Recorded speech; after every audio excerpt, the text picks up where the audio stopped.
if you're ready to hear about AIA Med Assist, can you type in AMA? The chat box. AMA, yan. Thank you, Miss Myra, DJ, and my neighbor nap. Ngayon ko lang nalaman kapitbahay ko. Pati daw pala si Gian, kapitbahay ko. Ayan, all right. Sige, thank you very much for that enthusiastic response. Next of the health protection products we'll be discussing this morning is AIA Med Assist. So what is AIA Med Assist? It's a peso-denominated variable life insurance product available na pay to age 65. The variant that address inpatient. So I need to emphasize this, it addresses inpatient expenses during hospitalization. Ayan, si Charmaine is here. Welcome, Charmaine. Congratulations, you have been reactivated. Ayan, what it has is the medical benefit rider, the daily hospital income rider, and the waiver of premium rider. And of course, it has, dahil nasa life insurance tayo, it has life insurance coverage. And again, it's powered by Philam Vitality. So Philam Vitality comes mandatory with the plan, with the issuance of the plan. Product features. Again, as opposed to, well, in contrast, and siguro as a complement din to ACP 100, AIA Med Assist or AMA offers an easy and convenient way for us to get protected from hospital and other medical expenses, and at the same time allows us to save through our available investment fund. So AMA po is a VUL plan, although in this presentation we're not going to focus much on the VUL portion. But as a VUL plan, of course, everything applies yung in top-ups and fund withdrawals. So these are the features, the main features of AMA. Of course, it offers life insurance coverage, and as a medical plan, it also has healthcare benefits. It also has a maturity benefit, and of course, it has Philam Vitality. So it's a very simple plan. Siguro yung na-mention ni Gian is yung sa madugo because of the how to avail of the medical benefit. But we will go through that, and if there are questions, we are ready naman with FAQs. Yan. So the first feature is life insurance coverage. Life insurance benefit will be provided to the plan's beneficiary or beneficiaries upon the expiration of the insured. So for this presentation, we will again use the family of Bogart, Baby, and Belinda.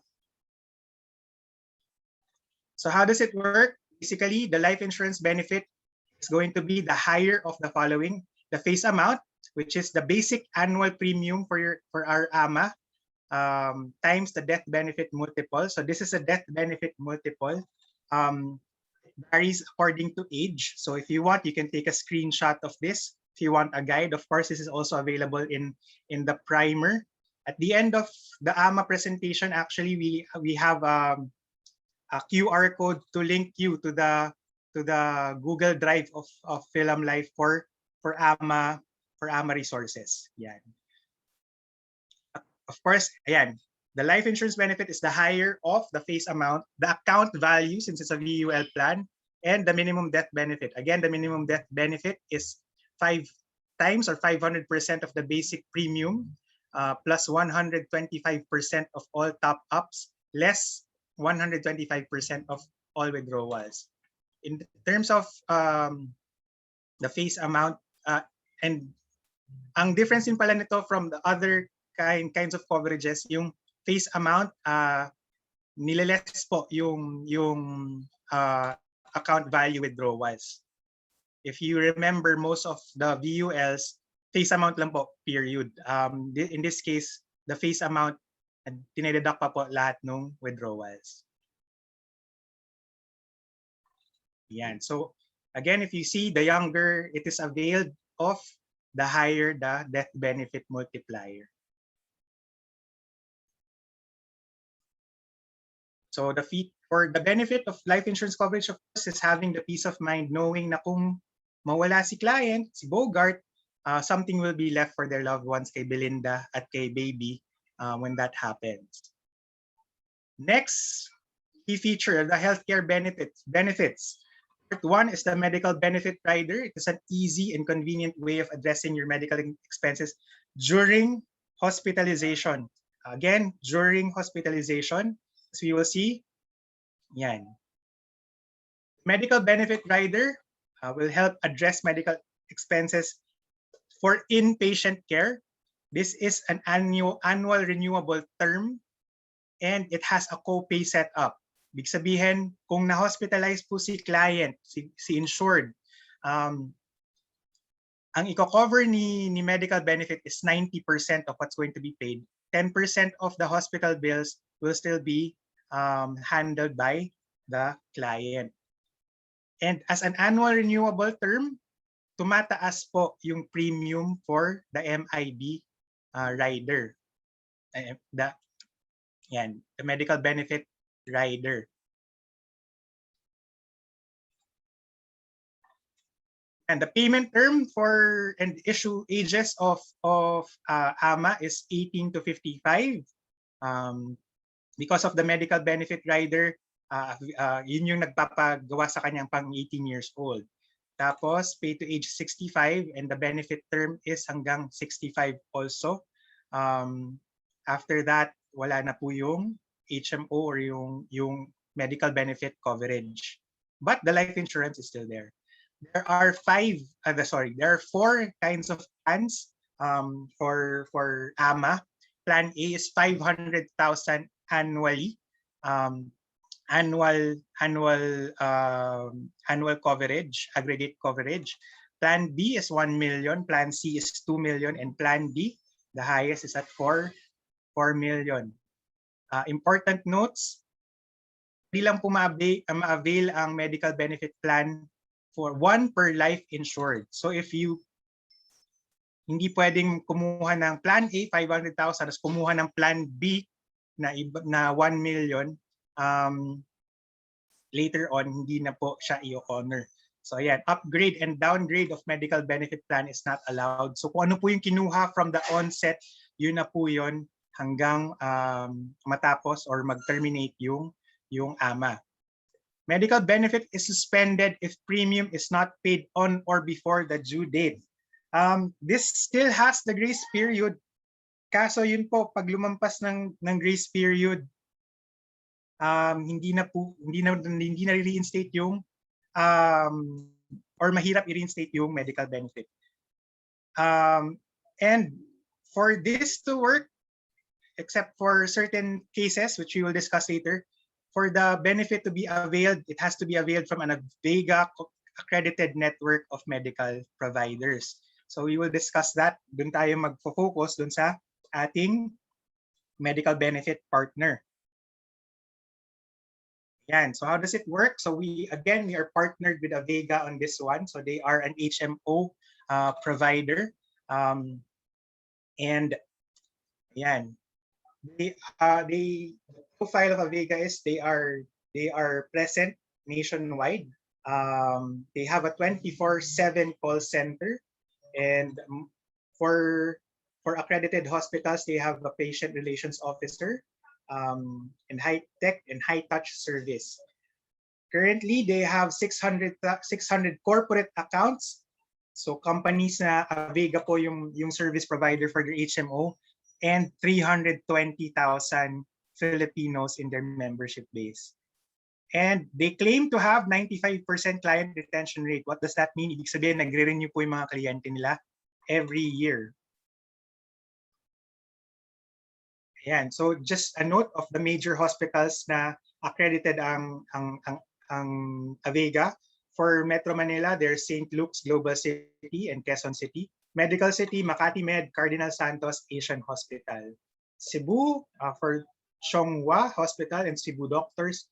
Davao, for our partners there in Davao, there's Davao Doctors, San Pedro, Brookshire Hospital. Jensan, there's Jensan Doctors and St. Elizabeth. Bacolod, there's Riverside Medical Center. And Iloilo, for Neil, there's the Medical Center Iloilo.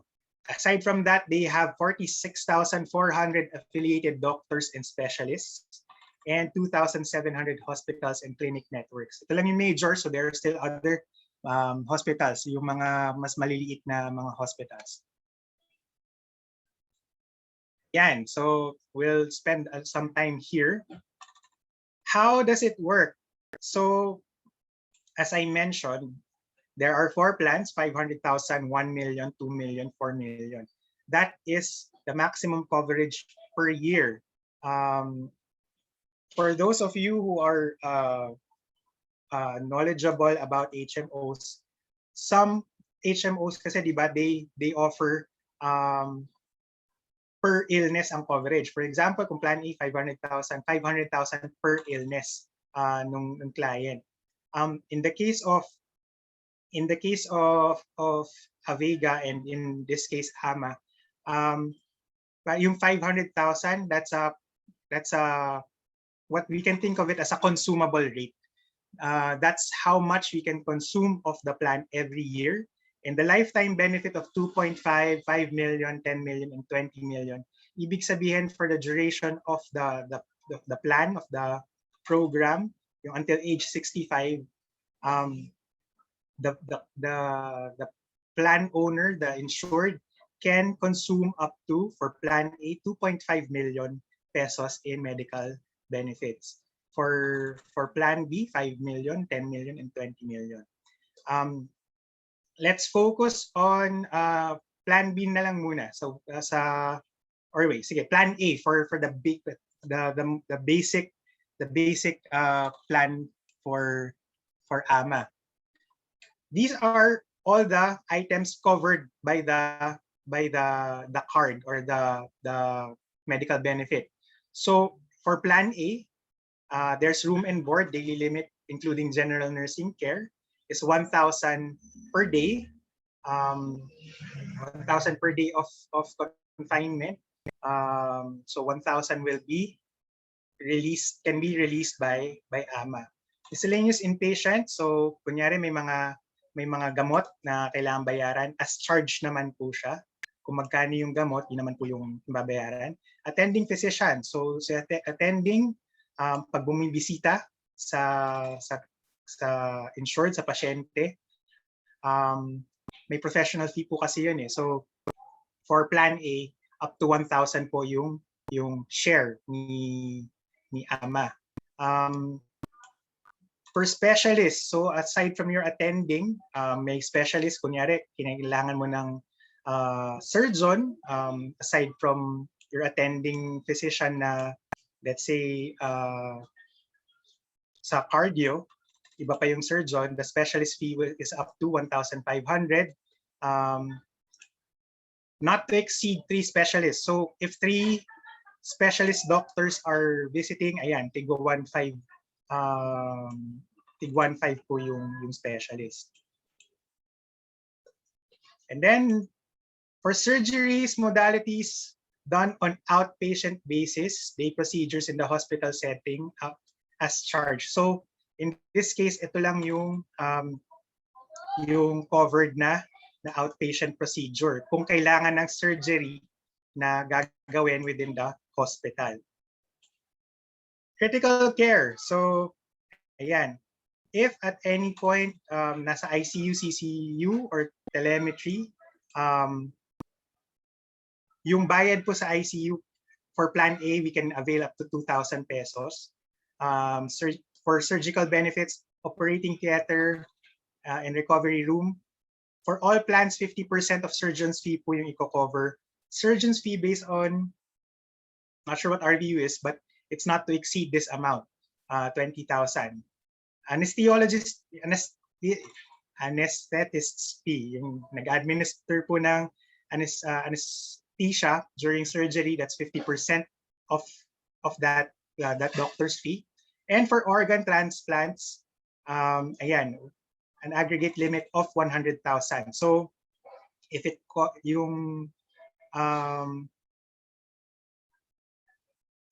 I'll answer yung kay Karen after discussing the whole thing.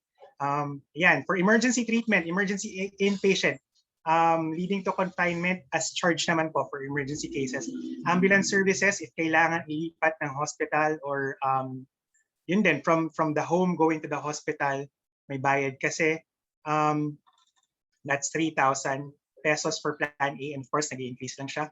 Hospital care, lifetime limit not to exceed this amount, 50,000, 100,000, 200,000, 400,000. Hospice care, sorry. Ano to, yung kumbaga caregiver, but it has to be done inside a hospice. Inside a qualified establishment. Private duty nurse, if it has been recommended by the doctor per year, ito po yung mabibigay ng AMA based on the plan, 5,000 for Plan A. And medical equipment, example, kailangan magbigay ng wheelchair or crutches habang nagpapagaling si client, yung bayad po for the rental or the use of the hospital equipment is 5,000 for Plan A, and of course it goes up. Ayan, so the question of Karen, which has been answered by DJ. Yeah, Avega accepts only accredited providers or can reimburse for clients' preferred providers. It has to be accredited hospital unless emergency. Tama si DJ. Actually, we will be discussing that. It's part of the presentation. So, ayan. How does it work? Step by step from day zero. So first, customer applies for a policy. Ayan. So for example, nag-coffee closing, customer can only ayan. Please note that AMA is only available through IPOS. Actually, all of our products now are available through IPOS only, no more paper applications. And if approved, a welcome email and text will be sent to your client and in ePlan login credentials also to access the e-policy and the e-kit of the client. The e-kit will include, of course, the Avega online card. Medical card will be in transit next. So approved na. So ipapadala na sa client, sa insured yung Avega card. They will be informed by the customer service department through a call out. And tayo din, we need to also confirm with the client if na-receive na. Ayan, nakalagay 10 working days po upon issuance or pagka-approve na or effective na yung policy, they can expect to receive the card in 10 working days. And step 4 is the activation of the medical benefit. Medical benefit will be activated after 30 days upon issuance. So just like yung sa DHI and the other benefits, wag naman po muna magkasakit yung kliyente upon issuance. May kumbaga may elimination period. Kailangan 30 days, hindi naman kung healthy si client and hindi kailangan magpa-doktor. Ayan. So also they will be notified via email and SMS once it is activated. And tayo din, we also get this so we can forward this to the client. Ayan. So this might answer din yung about preferred providers. Ayan. So inpatient care, elective confinement. Ibig sabihin, sinabi ng doktor kailangan mo magpa-confine or tayo mismo may nararamdaman, pumunta tayo sa hospital, gusto natin magpa-confine. For elective confinement, it has to be in an Avega accredited hospital or clinic. Yan, we need to secure admitting order from an Avega accredited doctor in an Avega accredited hospital. Number 1. If the client is going to an accredited hospital, ayan, go to the admitting section and present the card, the admitting order and your card, his card. Of course, occupy the room nearest your plan benefits.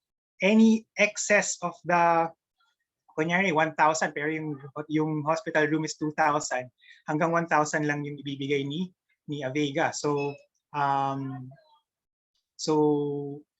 kailangan si client also mag-shell out pa siya ng extra for the room. Ayan. Patient Relations Officer will visit and call the member to explain the benefits. So yan din naman yung kagandahan with a big HMO company.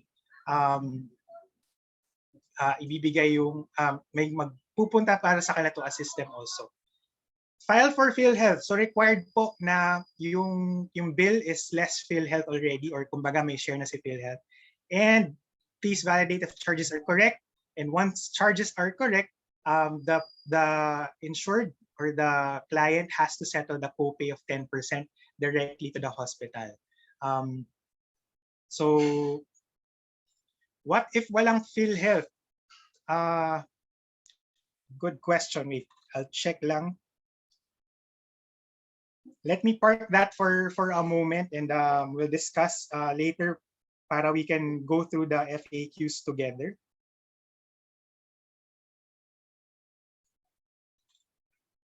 Ayan. Please also note the customer care hotlines. Kung kailangan at any point tawagan ang Avega to clarify something, they can reach Avega to these numbers.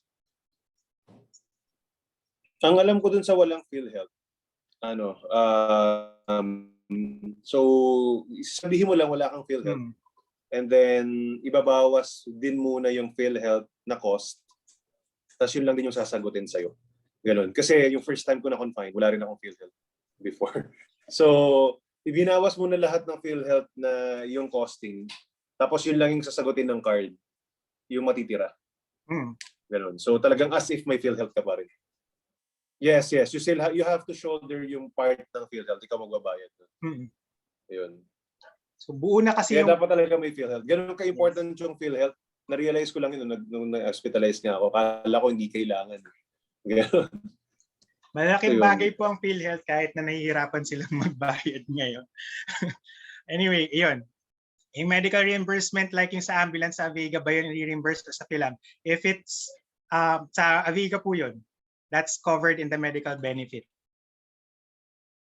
Although kasi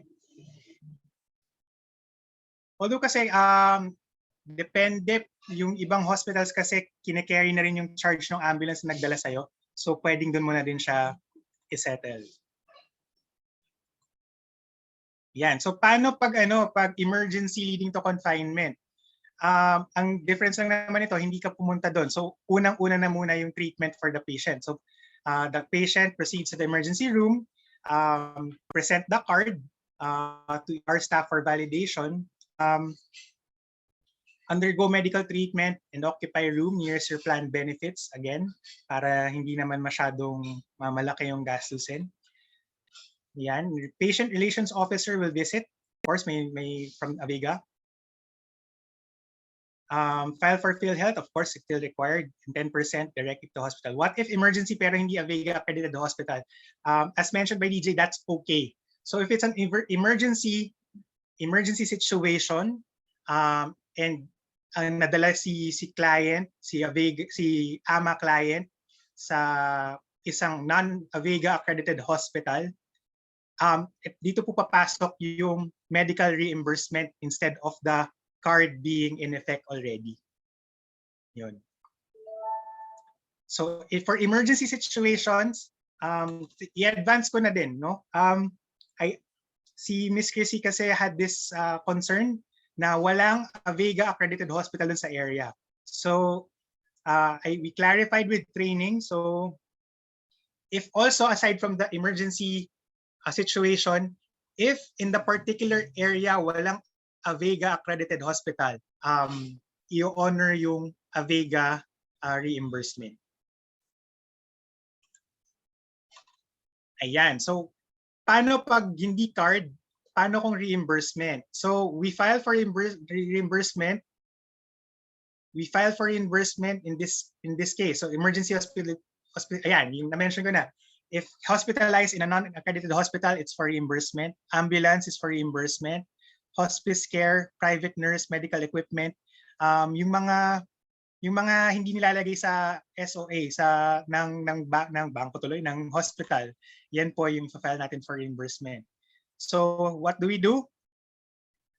So we file a customer reimbursement form. This is available to avega.com, and this is also available sa film website sa support, yung sa claims and support dun sa sa forms. So Avega's reimbursement form is also available there.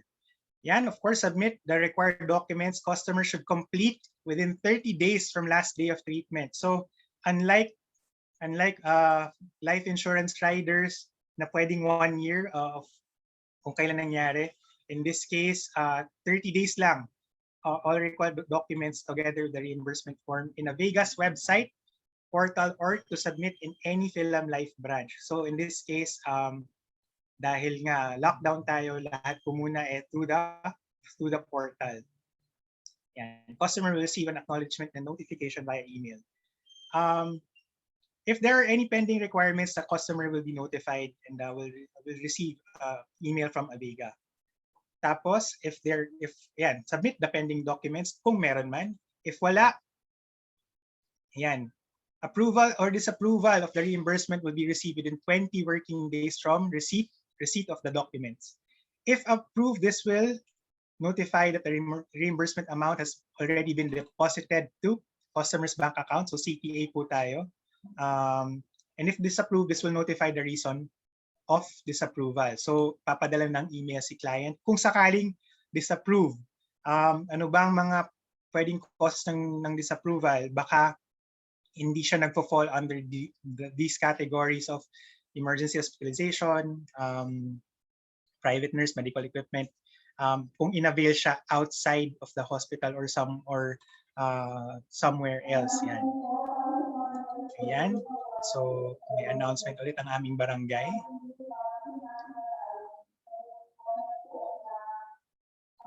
From Ms. Myra, paano po computation ng 90% ni Avega? After po ba males ng PhilHealth, saka iles ang 90%? Yes po, tama po. So, if your total bill is 300,000, ilales pa si PhilHealth. Let's say, ang covered ni PhilHealth is 10,000. So, 290 na lang yung i-cover. So, 29,000 po yung kailangang i-copay nung client. Yan.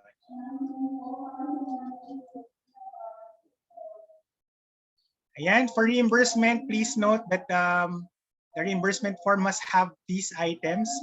For inpatient care, of course, the original official receipt with PIN, very important kasi this is based on PhilHealth guidelines. Statement of account, itemized hospital bill, medical certificate from the doctor, operative report with histopath result if nagkaroon ng operation, and police report and medical legal report if required. So for accidents and for other incidences na may under the jurisdiction of the police or kinakailangan ng investigation. Yan. Note. Ayan, thank you DJ for providing all the accredited hospitals. Ayan, submit a reimbursement form and required documents not more than 30 days. Again, we must stress 30 days lang po yung para yung validity for reimbursement. Pag lumampas, hindi na papansinin ni Avega. Yan, Avega will process the request within 15 working days upon receipt of complete documents. So, ayun din, since may lag time, the soonest that the client and we, kung we're assisting the client, can finish the documentary requirements, the better. Yan, for additional product references, yan, you can scan that QR code that will lead you right to the Google Drive of all the FAQs, primer, quick quotations. Yan. Yan, so far their questions. Wait, I will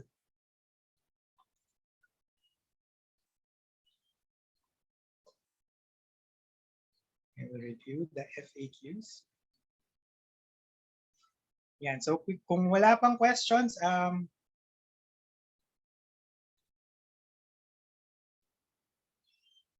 ba yung mga limitations of Avega? I'll just mention some. ang routine health check po, ang APE po, hindi po covered ni Avega. So, ayan. Tapos, ayan, hindi rin po covered kung kailangan, kung requirement siya for travel, for example, hindi po yan i-cover ni Avega.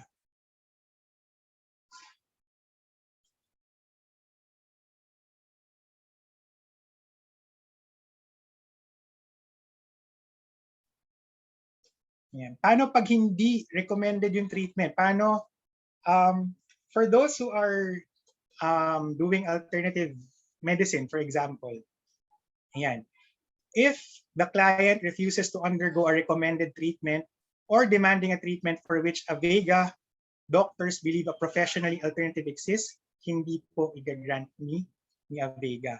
So unless you have an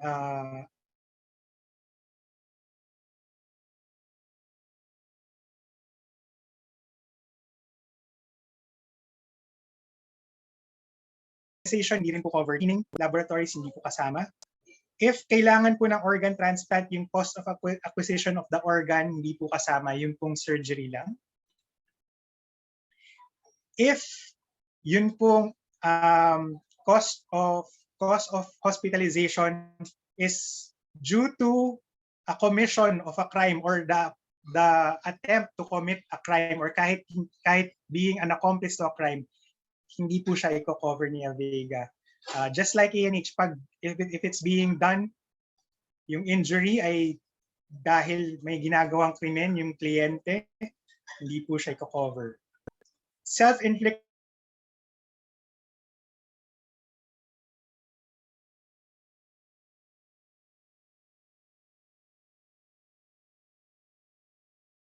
whether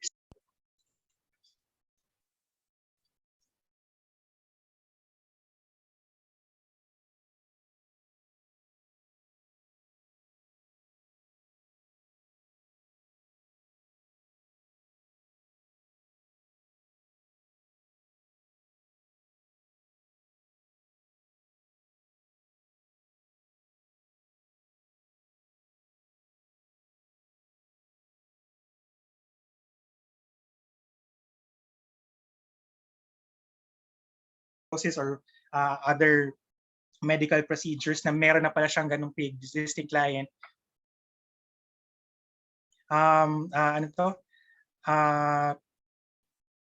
hindi po yun i-cover ni Avega. From Ms. Myra, pa-explain po ulit please, if lumagpas ng grace period, di nakabayad, ano pong mangyayari? Clients still want to continue. Ayan, so we can reinstate the plan, but it's going to take a while. So during the reinstatement period, wala po siyang coverage nun. So if na-incur niya yung injury or na-hospitalize siya for any medical care na covered sana ng AMA, ng Avega, hindi po yun ma-assure. So it's best to ensure na wag po nating ipag-lapse yung policy.